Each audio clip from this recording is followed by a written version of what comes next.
মুকেশ আম্বানি আর রতন টাটা দুইজনেরই ধনী হওয়ার কথাটা কে না শুনেছে। যেখানে হাজব্যান্ড একটি ফুলের পেছনে টাকা খরচ করে না, সেখানে মুকেশ আম্বানি তার ওয়াইফকে 3 বার প্রাইভেট জেট গিফট করেছে। কিন্তু প্রাইভেট জেট, লাক্সারিয়াস কার আর বড় বড় বাড়ির মালিক আম্বানির কাছে মাত্র 6টি কোম্পানি আছে। কিন্তু রতন টাটার কথা বললে সে থাকে তো ছোট্ট একটি বাংলোয়, কিন্তু তার কাছে 135টিরও বেশি কোম্পানি রয়েছে। তাহলে এখন বলুন 6 ভার্সেস 135 কার পকেট ভারী? আসলে এর জবাবটা কারো কাছে আছে কি না তা আমাদের জানা নেই।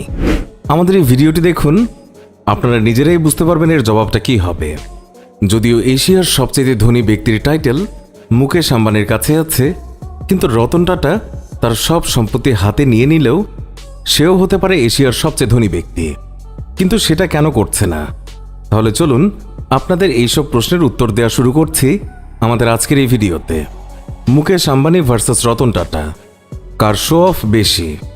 নাম্বার 1, এমনটা ছিল দুইজনের কোম্পানির শুরুটা। সফরের শুরুটা করি 21,000 রুপিস দিয়ে, যা শুরু হয় একটি টেক্সটাইল কোম্পানি থেকে, যার নেটওয়ার্থ বর্তমানে 5 লাখ কোটি রুপি। কিন্তু 21,000 রুপিস থেকে 5 লাখ কোটি রুপিসের সফর এত সহজ ছিল না, কারণ 1839-এ জামশেদজির স্ট্রাগল 14 বছর বয়সে মুম্বাইতে শুরু হয়েছিল, যার উপরে গ্র্যাজুয়েশন শুরু করেই পরিবারের ভার চলে আসে, যেখানে সে 2100 রুপিস একত্র করে শুরু করে টেক্সটাইলের কাজ। আর তারপরে যখনই সে ব্যবসায় সফলতা পেতে শুরু করে, তখনই সে নাগপুরে প্রথম টেক্সটাইল মিল শুরু করে। সেখানে লক্ষ্মী তার উপর এমনভাবে বর্ষণ শুরু হয় যে তার ব্যবসা অনেক সফল হয়, এবং এই সফলতার কারণে তার মন আরও 3টি বড় প্রজেক্ট শুরু করার জন্য কাজ করে, যার সুবিধা শুধু সেই নয়, বরঞ্চ দেশের আরও অনেক লোক পেতে পারে।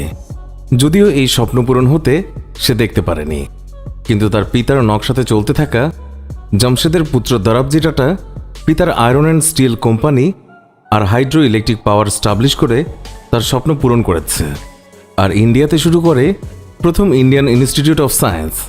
কিন্তু বন্ধুরা, একে সময়ের খেলা বলুন বা বয়সের একটি খেলা, খুব দ্রুত তার মৃত্যুও হয়, যার পরে 1938-এ টাটা গ্রুপের দায়িত্ব জাহাঙ্গীর টাটা নেয়। আর 14টি কোম্পানি চালাতে সে তার টাটা কোম্পানির মাত্রা 95 করে দেয়, এবং সেই সাথে সে ইন্ডিয়ার প্রথম এয়ারলাইন টাটা এয়ারলাইন চালু করে, যার পরে গভর্নমেন্ট সেই এয়ারলাইন নিজেদের নামে নিয়ে সেই এয়ারলাইনের নাম এয়ার ইন্ডিয়া করে। কিন্তু এরপরে 3 জেনারেশনের কাজ আগে নেওয়ার দায়িত্ব পায় রতন টাটা, এবং সেই কাজ এত ভালোভাবে করে আর আন্তর্জাতিকভাবে টাটা গ্রুপ অফ কোম্পানিজের সুনাম গ্লোবালি ছড়িয়ে পড়ে, এবং বাচ্চা কাচ্চা টাটা গ্রুপ অফ ইন্ডাস্ট্রিজকে চেনে এবং টাটার সাথে অবশ্যই কাজ করতে চায়। সে কারণেই আজ কোম্পানির নেটওয়ার্থ আজ 5 লাখ কোটিতে গিয়ে পৌঁছিয়েছে। এখন চলুন কথা বলা যাক সেই মানুষের, যার একটি গাড়ির দামে একটি সাধারণ মানুষের বাড়ি সহজেই বানিয়ে নিতে পারে। আর শুধু তাই নয়, সে 6 তলার যে গাড়ি পার্কিং সিস্টেম যে বাড়িতে বানিয়েছে, ওই রকম বড় একটি বিল্ডিংয়ে মুম্বাইয়ের অর্ধেক পপুলেশন থাকে। জি হ্যাঁ, আপনার আন্দাজ একদম ঠিক। আমি কথা বলছি আম্বানিকে নিয়ে, যার হাতে কোনো সোনার বাটি ছিল না, এবং তার বাবা ধীরুভাই আম্বানি তার স্যালারি থেকে পাওয়া টাকা জমিয়ে ব্যবসা শুরু করেছিল।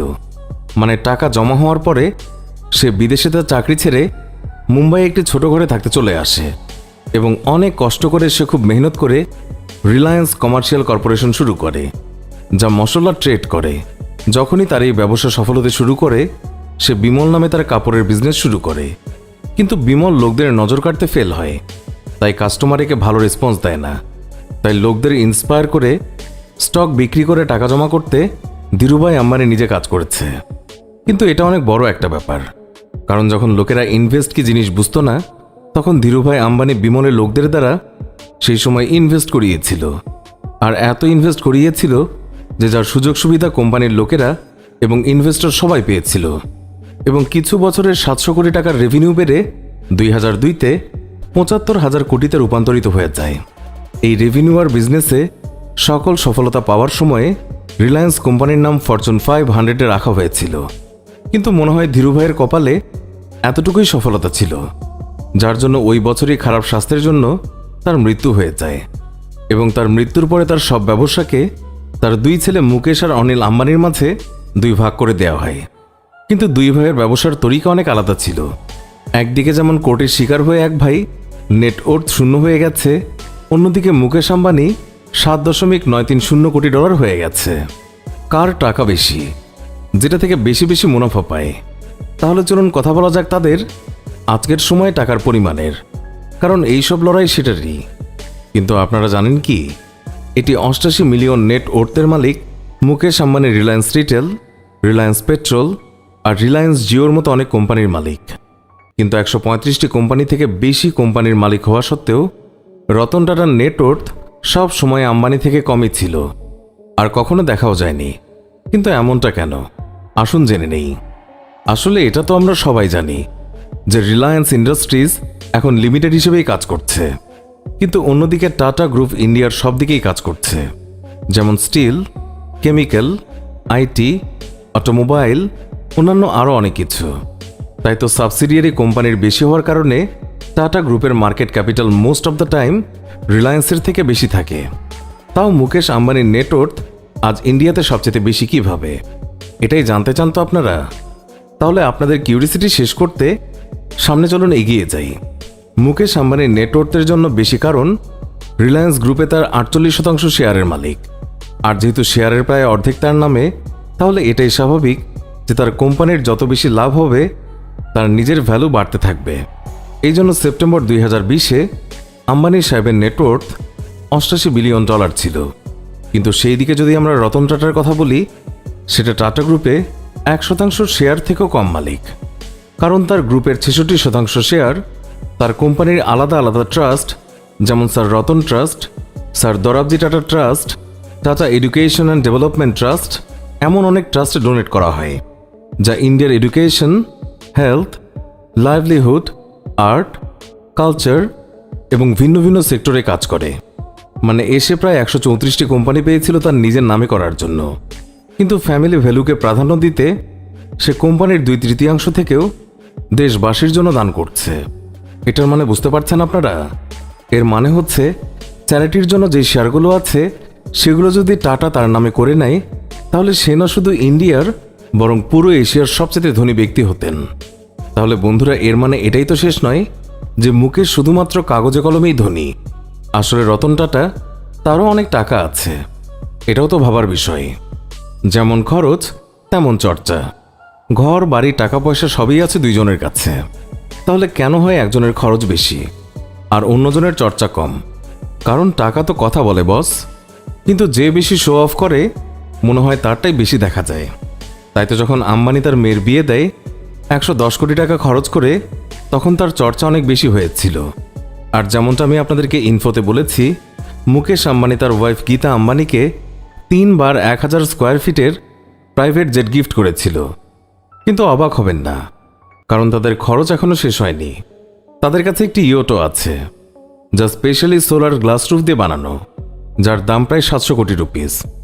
এখন যখন স্বামী এত খরচ করছে, তাহলে স্ত্রী কেন পেছনে থাকবে? তাই তো নীতা আম্বানি সবসময় নতুন ডিজাইনের কাপড়, ব্র্যান্ডের ঘড়ি এবং দামি ব্যাগের সাথেই দেখা যায়। কিন্তু দেখুন বন্ধুরা, যদি মালিক দেশের সবচেয়ে বেশি ধনী ব্যক্তি হয়, তাহলে তার চাকর বাকরদেরও একটু স্পেশালি থাকতে হয়। তাই মুকেশ আম্বানির সিকিউরিটি গার্ডেরও 1.5 কোটি টাকার মার্সিডিজ MG63S আছে। কিন্তু অন্যদিকে যদি আমরা রতন টাটার কথা বলি, তাহলে তার আইডিওলজি সবসময় সিম্পল লিভিং ছিল। তাই আজ পর্যন্ত সে কোনো বড় খরচ করেনি এবং তার ঘর খুব সিম্পল রেখেছে, এবং তার টাকা পয়সা স্টার্ট আপে ইনভেস্ট করে, যাতে করে তার দেশ এবং দেশের লোক দুজনেই সামনে এগিয়ে যেতে পারে। এছাড়া টাটা হেলথ কেয়ার নিজে এক্সপান্ড করতে ইন্ডিয়ার 25টি স্টেট এবং ইউনিয়ন টেরিটরিতে ছড়িয়ে আছে। এমনকি টাটা গ্রুপ সব সোশ্যাল কর্মকাণ্ডেও নিজেদের হাত বাড়িয়ে দিচ্ছে, তা হোক সেটা ওয়াটার স্যানিটেশন বা স্পোর্টস বা ডিজাস্টার ম্যানেজমেন্ট কিংবা সোশ্যাল জাস্টিস। যেখানে টাটা গ্রুপ কোনো পাবলিসিটি ছাড়াই পাবলিকের জন্য কাজ করে, এর মাধ্যমে এটাই সাফ বোঝা যায় যে এদের ভ্যালু আর এথিক্স অন্য অনেকের থেকেই অনেক উপরে, অনেক ইম্পর্ট্যান্ট। কারণ যেখানে একজন বিজনেসম্যান যদি একটি গোলাপ ফুলও কিনে নেয়, তাহলে তার হাওয়া উঠতে থাকে, মানে সেটা নিউজ হয়ে যায়। অন্যদিকে আরেকজন বিজনেসম্যান এইরকম যে যার কাছে কোনো কিছুরই কমতি নেই, তারপরেও সে সোশ্যাল ওয়ার্কে এত এগিয়ে গেছে যা অনেকেই জানে না। আর এটাই কারণ হচ্ছে এইসব কাজ লুকিয়ে লুকিয়ে করা। তাহলে আপনারাই বলুন, এই দুইজন বিজনেসম্যান নিজেরা কাজ করে তাদের বিজনেসকে এত দূর পর্যন্ত নিয়ে এসেছে, কিন্তু তারপরেও একজন বিজনেসম্যান দুনিয়া নজর থেকে নিজেকে বাঁচিয়ে রাখে আর সব কাজ করে, আর অন্যজনের ছোট থেকে ছোট কাজও লাইম লাইটে চলে আসে। তাহলে এমতো অবস্থায় নিজের খরচের চর্চা করা আসলে কি জরুরি? কি মনে হয় আপনার? কমেন্ট করে অবশ্যই জানাবেন। সেই সাথে আজকের ভিডিওটি যদি ভালো লাগে তাহলে অবশ্যই লাইক আর শেয়ার করতে ভুলবেন না। আর পাশাপাশি এমন অনেক জ্ঞান অর্জন করার জন্য আমাদের চ্যানেলটি সাবস্ক্রাইব করে পাশে থাকা বেল আইকনটিও প্রেস করুন। এতে করে আমাদের নতুন ভিডিওর নোটিফিকেশন আমরা ভিডিও পাবলিশ করা মাত্রই আপনার কাছে পৌঁছাবে। তো আজকের মতো বিদায় নিচ্ছি, দেখা হচ্ছে পরবর্তী ভিডিওতে। ততক্ষণ সুস্থ থাকুন, ভালো থাকুন আর এই চ্যানেলের সাথেই থাকুন।